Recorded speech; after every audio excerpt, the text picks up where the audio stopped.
and welcome to the Brain Development Podcast. And we're here to show parents there is a pathway to healing the behavioural and learning symptoms of their autistic, dyslexic, ADHD, OCD, Asperger's, dyspraxic and dysgraphic child.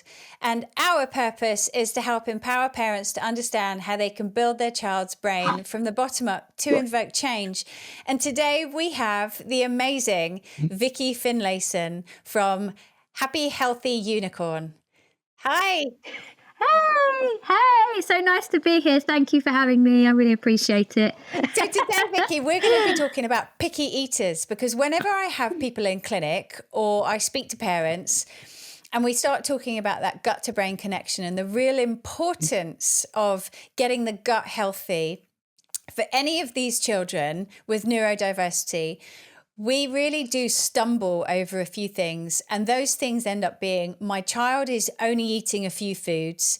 They're eating certain type of chicken nuggets or, fish finger or chips, and they just eat white bread and they love baguette, and they're eating all of these foods which, really do cause a lot more of the imbalances that we see in the gut.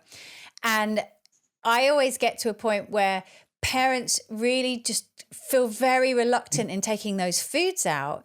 And it's really because life is hard at the moment anyway. And if I'm going to remove what they're actually eating, what are they going to eat? So how do you help the parents you see on a day-to-day basis in transitioning? Because it takes time, but it can be done. And I know that you do amazing work with parents and these children to get their gut into a place where their behavior changes, they start functioning, and you see immense change in that child. And it's a journey. So tell us how you do it and how you work with parents. Okay, yeah, cool. So first of all, I think my biggest thing, so there's two things when I go and sort of work with somebody. The first thing is sort of meeting that person where they're at. So like when you, as you know, from being in practice yourself, when you get a parent in front of you and a child in front of you, you sort of can gauge over that first appointment, that initial really intricate intake, sort of where their sort of mental state is at, or like their mindset's at. And how capable or how able they are at that moment in terms of their mental capability, I suppose, because a lot of this is mindset, to actually make those changes. And we'd always think about, and I would always give people two options. So you've got the option that we use with Rose, which was, so my child was, if she didn't get cheese and crackers, so all the wheat, all the milk, if she didn't get those things, she would self-harm. She would hit herself on the floor. She would hit her head, and she would headbang and things like that. And that's scary for parents to see, because if you're not giving a food and your child then hurts themselves, you go into this huge trauma response, and it feels so painful and scary that you're like, and then you end up just serving the food again. So you've got that side of it, which is where we came from. And so the way that we did it was slow. And I'll sort of talk about sort of some of the strategies that we used in that area, where it's like meeting the child where they're at and thinking about really small changes from the loved food to build them up. So in our head, when you come and see me, I'll have a goal in terms of what the diet looks like, but I won't always tell the parent what that goal is, because of course that would be way too overwhelming if I said, right, your child currently eats only crackers or cereal. And so basically we just want them to eat meat and vegetables. They'd be like, like run for the hills, because they don't think that's possible. But actually it is for every child actually. But we do it in stages, so it's broken down in chunks, so it's more manageable and feels more comfortable for the parent and the child. So you've got this area where you can go in stages, and we'll talk about what those are. And then you've got the parents who come in and they just want to rip the bandage off, and they're like, I'm just going to stop buying the food. Yeah, that's what we did. So we went cold turkey. Yeah. And so I think and you can gauge that, and you can offer that to the parents. And I think the biggest thing is, there's no one size fits all. There's not a generic way of doing this. This isn't like, if you follow this is because every child is unique. Their needs are unique. Their wants are unique. Their preferences, and the parents' sort of ability to make change is unique as well. And of course, like you said, you went into it and you were very much like, we're going to just remove everything and just serve this. For us, it was different because for me, I think I was traumatized by her hurting herself. So I was very slow with it. So a couple of examples. So the thing that I want to say as well is that before we move on to like strategy, is that your mindset in this is so important. So if you are serving food from a place of desperation, fear and anxiety that your child is not going to eat or is going to die if they don't eat food, your child is so sensitive because they have neuroception, right? So basically, like every emotion that you're feeling, your child is feeding off. So if you're going into a situation where you're like, today I'm going to change the food slightly, but you're so petrified of doing that because your child's going to starve, your child is going to sense that. Your child goes into fight or flight and the digestion appetite shuts off. So a child that may have been curious and open, because they're feeding off of your emotions, are now shut off to that. And that dynamic of the mealtime is incredibly scary for the child because we're going into it from this place of like utter anxiety and petrified fear that the child's going to die of starvation. And the child feels that. And so I think like it's really difficult to do. But if you're going to do the taking everything out and serving, you have to do it from a place of no attachment. You have to do it from a place of, I'm serving this food. If they don't eat it, it's fine. And this is like, in terms of like biology, our bodies can go for 30 days without food. So, and I'm not saying you should starve your child to death. I'm not saying that. But what I'm saying is that if they miss a meal, they are not going to die. And I think that's the biggest thing, like I hear in practice, is people are so petrified. And actually sometimes you'll get parents in who the child is eating like maybe 10 really lovely foods or even 5 really lovely foods, but then the other 20 are processed and very inflammatory. And I say to the parent, okay, well, let's start removing some of those foods. And they'll say, oh, but then they'll only have 5 foods left. And I always say, well, would we rather have 5 foods that are really nourishing and really sort of like anti-inflammatory and helping and nutritious, as opposed to 25, which are basically hurting the child? And that's what they're doing, those foods. They're inflaming the gut and brain and causing the child to almost be on fire. And so that's the other thing. And it's like, it's such a sort of simple mindset shift of, okay, let's look at all of the foods, if there are any in the diet that are actually whole foods, keep those in and just take out the ones that are not helpful. And that's kind of like one of the things that we can do. And then thinking about it from more of a slower sort of staged perspective, I'll give some examples. So for me with my daughter, I'll give an example of that because that is sort of ingrained in my neural pathways because obviously we were stuck in that for a while. Rose's favourite foods were a lot like, a lot of our kids, dried cereal. She did like some fruits, and she liked cheese and crackers, the Jacob's white, that refined white wheat flour, and the cheese with like loads of butter. So she was like really addicted to that. And just one thing to say on that is that the way I like to liken this, and it sounds really awful, but if you think about those foods, they are highly addictive because what they do, the peptides in those foods, they break down in a certain way where they actually fit into opiate receptors in the brain. So if you think about it, they're basically like an opioid. So it's almost like heroin. That's how addictive the foods are for our kids, like wheat and milk, the casein and gluten proteins. That's how addictive they are. So one of my colleagues said this once and it made me laugh, but I thought it was quite significant. She said, if your child was addicted to heroin, would you keep giving him the heroin? Or would you just remove it and go through the withdrawal, which you will get, but actually to help them for the greater good? And I was like, wow, that's such like an awesome comment, because that is essentially what we're doing. By keep feeding those foods, we're just feeding this addiction. And obviously the thing is with those foods like gluten and dairy, like the casein and gluten, those proteins, because they're doing that, they're having like a drugged effect in the brain. So they're like drugging our kids. And then that's why but yourself, like cheese and bread, like they're very addictive for like most people, but we don't understand the sort of chemistry of that. But now we do, obviously, because we're talking about it. But for our kids, it's even more stark because most of our kids have gut permeability that's really sort of, the holes or the sort of lining of the gut is more damaged. And so those holes are bigger, which means those proteins are more readily sort of, they can escape through more readily and impact the brain more readily. And actually, I'm finding so much autoimmunity in our children.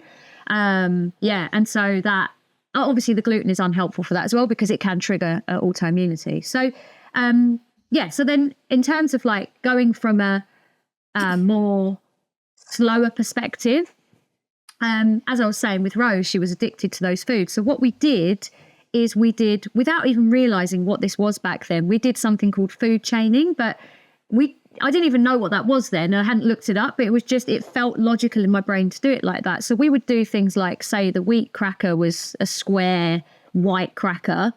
We would then change it to a circle. And this is for children who are more complex, like Rose was quite a severe, like profound case. So there was no understanding and there wasn't speech. So it wasn't like we could say, hey, today we're going to try a new food. It was like, it had to be slow, because any changes in her routine, and I know loads of you will resonate with this, for some kids, any change in routine causes so much distress for the child that it's actually, it's so stressful. So making smaller changes can be helpful. And that's how we did things.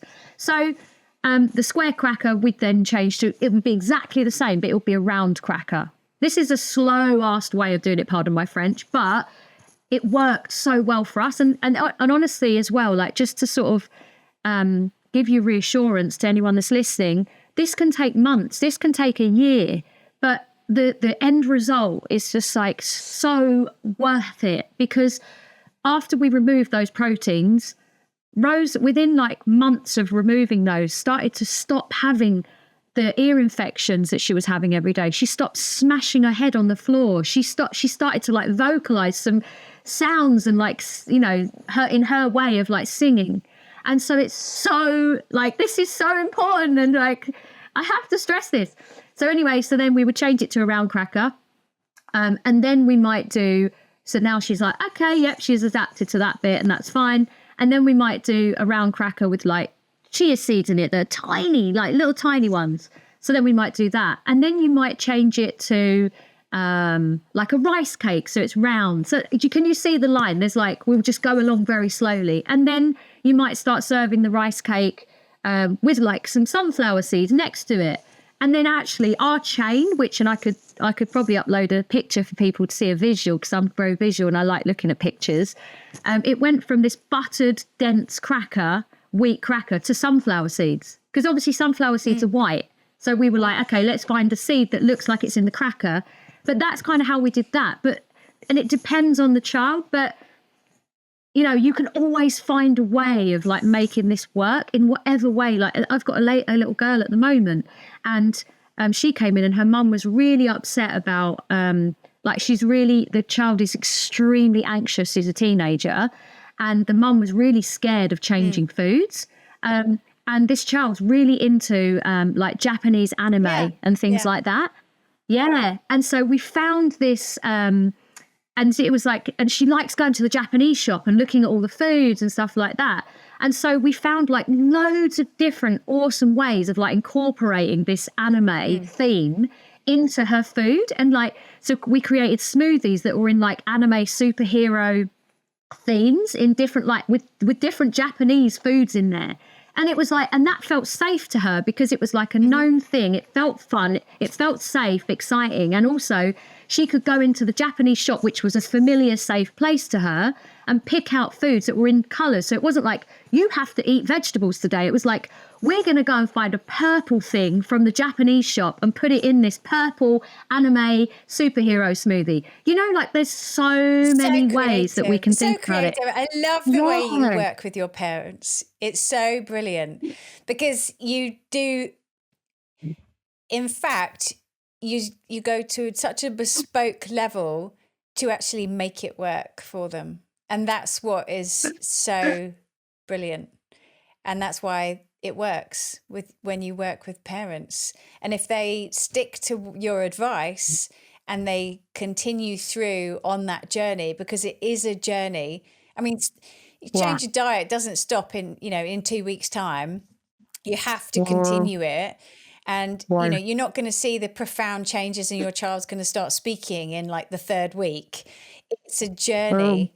And, you know, the things that need to change, talk us through the things that need to change, because that microbiome needs to change. That imbalance needs to change. Those little critters in there that are demanding the cracker and the cheese need to, you know, move to one side and die off. And you need to flourish the other guys to come in order to change the reactions that, you know, in the behaviors and the ability for that child to then learn and be able to start speaking. So talk through that. Yeah, of course. So, how I like to liken it, because of course, like probably a lot of listeners are parents like we were when we first started, before we went through all these qualifications to sort of get to where we are now. And so when I was first starting out, I didn't even know what gluten was, you know, and so I tried to explain things in a way where you can sort of picture it. And the way I always pictured it with Rose was this garden. And think of like your child's gut as like this beautiful garden with all these flowers and all these flourishing, wonderful like plants that are all fresh and look so healthy. You know, when you can see people's gardens and you're so jealous because like mine's so rubbish. There's no grass left because my son plays football. And it's like literally just like this mud pit of weeds. But anyway, like, you know, that's the garden that we're looking at, you know, and that's how you want the gut to look, with all these things and all these plants and all these like different microbes. And you think about the gut and like all of the functions that the gut serves. So like you think like we make neurotransmitters there, which are brain chemicals. So if you think like we make GABA there, which is an inhibitory brain chemical that helps you with sensory, like feeling calm in your senses and being able to regulate yourself and have inhibition, which loads of our kids don't have, because it's like they think they do. You know, it's like there's no kind of like, okay, let's think about this for a minute before we act. You know, it's like, and GABA is really important for that. And your gut creates that. Your gut creates serotonin. Your gut creates dopamine, like you're happy like signaling in your brain and like being able to keep your mood stabilized. All these things that our kids struggle with. And then your gut bacteria, like that garden, that creates your immune system, and it creates some vitamins that are essential again for things like mood regulation, sleep, and also think about the bacteria there that should be there. Things like bifidobacteria, that's essential for sleep and like mood regulation. And I'm talking about this as and almost like relating back to like the symptomology of like our kids, because all these things are the things that we're seeing in our children where they can't inhibit, they can't emotionally balance, their senses are sort of like all over the place because they can't regulate those. And you think like when the gut is in this harmonious state, all of those things are working properly. Whereas when and to feed that garden, you have to have vegetables and you have to have diversity, you have to have lots of different things. And the way I like to sort of explain it in a very sort of nice way for people to sort of visualize is that if you imagine your garden and you were only feeding like one plant and you were just watering that and like, you know, and giving it all of the food that it needs and everything else, only that would grow, but it would grow really, really big. And then everything else around it would die. And that's essentially what happens with our kids is like, we're only feeding like one part, and usually it's a part that's not helpful. It's fungus, because we're feeding sugar and carbs and stuff like that. And when fungus takes over, it basically like crowds out all of the nice flowers and microbes that we want. And so then what happens is you've got a load of weeds, and usually they're on fire as well because you've got loads of other inflammation. And then you've got like this overgrowth of this unhelpful fungus, it inhibits like methylation. It can cause, it can impact like how you process neurotransmission. Your dopamine, GABA and serotonin are not being made like properly. Your sleep is impaired. Your immunity is impaired. You're not creating things like B vitamins, which are essential for, again, like mood regulation, for, what else? I'm thinking about other things. Do you think like B vitamins? I'm just going through each one in my head and thinking about what they're responsible for. B6, I mean, that is so essential for like everything, you know, in terms of detoxification, in terms of GABA creation. And then you've got, and for magnesium to work efficiently in the body, which again then takes us to this child's never calm because they can't access what they're supposed to. And then think about some of the other B vitamins. I mean, B5 is essential for adrenal health. So again, you've got that situation where this child's kind of in this never ending adrenal loop of like excess. And then Some of the other B vitamins will be responsible for like digestion and helping you to digest carbohydrates, which is going to be heavy in the diet, but can't be digested properly. So it sits there and ferments and then causes more problems. So it's like, it's this never ending sort of cycle. But if we can just get that garden fed properly, and honestly, I know when you first start out, it feels so overwhelming and it feels like this huge mountain that you have to climb. But if you think about tiny touches, you know, and the microbiome is really plastic, like it only takes a little bit for it to change, to start changing. So if you can start to cut down some of the stuff that's feeding those weeds and then get all of the diversity in and some of that nice, like colourful rainbow food to start fit, like, and I mean rainbow food, like in vegetables and fruits, not in like those sweets. Yeah. I just wanted to clarify that because I'm like, yeah, let's go and have some M&Ms. Skittles. I'm just giving them lots of Skittles in all different colours. Yeah, and I was just like, but yeah, so I think if we can start to do that, you can invoke change, like really eat like quickly by doing that. And honestly, I see this in children all the time, you know, and the other thing to say is that if you are in a situation where your child only eats gluten and dairy and nothing else, you know, an alternative would be just switching those out. If that feels safer to you, I know lots of parents that just do that. So like we work in stages. Some people are like, I just want to go full hog and get all the whole foods in. Some parents are like, I can't do that. I don't have the capacity at this time. So we just switch that out for gluten and dairy free, and then we build on that. So it's like, there's a billion ways that you can do this. And honestly, if your child only eats those foods, any food that your child is heavily driven toward, like really, really feels like addicted to, it means that their body is having an immune system reaction to it. And that is key to like knowing that that is not helpful in their diet. Anything that could be. If your child's like, I need to eat punnets and punnets of berries, they've probably got a phenol sensitivity or histamine intolerance, because some of those compounds, when they break down, they give you like a histamine rush. And it's almost like people become addicted to that, like even though it's hurting them.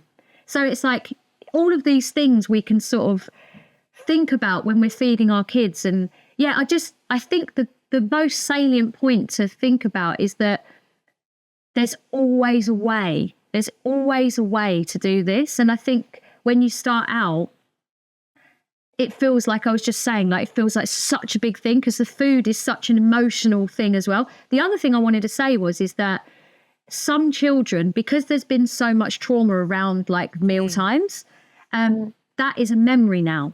So I found with lots of kids, what's really helpful as well is, so if you imagine you've got a child who you have been trying to help to feed different foods, and so you might be a bit pushy because as parents, we have no manual. We don't even know what we're doing half the time. We're just doing our best to like parent these kids and no one tells us what to do. And so it's like, you'll go to the food table and you'll be like, come on, let's try this. And like you're desperate for them to, and that's just stress for that child because again, it's like pressure and almost demands upon a child that can't take demands because their stress is already up here. So it's like you add a little bit to that and they're like over the top and they can't degrade the stress hormones as well as like, you know, typical human beings can. So that memory is ingrained. So then every time they go to sit at that table, there's like a trauma response, there's like a memory. And the only way I can sort of anecdotally sort of explain this is that I'm petrified of blood tests. And so if someone talks about a blood test, my body goes into fight or flight. And so that is exactly, and I know this well. So it's like, and if someone said, you know, if I go to the doctor ever, which I never do, but if I did and they were like, you need to have a blood test, I'm petrified up until that point. And so I feel like that's what's happening with our kids as well. It's like, so what I find helpful with those children is changing the setting as well. So it's like, instead of going to that place that's fearful and that memory of trauma is always there, like what we used to do with Rose is we'd lay a blanket out in the garden and we'd just put food there. We'd just put a load of food out in the garden and and it would be very like free, you know, and there's no like pressure of like, eat. It was like, we're just going to sit in the garden and we're just going to like chill. And I found that really helpful because it removed the pressure from like, this is mealtime, I must eat. Yeah. It's a really good idea. I think the thing that really has resonated with me is that you can invoke change, but you're also giving hope to that parent. And that that is the hardest thing as a parent, because you just want your child to eat vegetables and fruit, not too much fruit, I but lots know. and lots of vegetables and some really good meats. And you Wow. really want that to happen. And you as a parent are so stressed by the whole thing, you can Yeah. actually break it down. And I think that's what you've really taught me. So thank you. Thanks for doing this today. It's been really good. There's so much to talk about. We're going to do so many more of these, because I really want to jump into that autoimmunity. That was the one thing I mentioned earlier that I was trying to, think of as a topic. And I would love to do autoimmunity next. So there's many more of these. And so listen in, everybody, because Vicky's got so many gems and ways of getting around this to help all of these parents, but also so many more children. Thanks very much, Vicky. Yeah, of course. And I was going to say, like, we've got so many topics like that we can pick apart in terms of like, so we can drill down on it, the food chaining, or we can drill down on like how to make food fun, or how to serve. There's so many ways that we can do this, and we can talk through them all. Yeah, it's amazing and exciting, and I feel like really excited for everybody, and hope that they can even take one thing away that would be useful and help their child. And I think the feedback, so if anyone's listening and there are topics that you want to hear about, if we haven't done it, then let us know. Yeah, I'd love that. Yeah, any way we can help, we want to. Yeah. Brilliant. Thank you.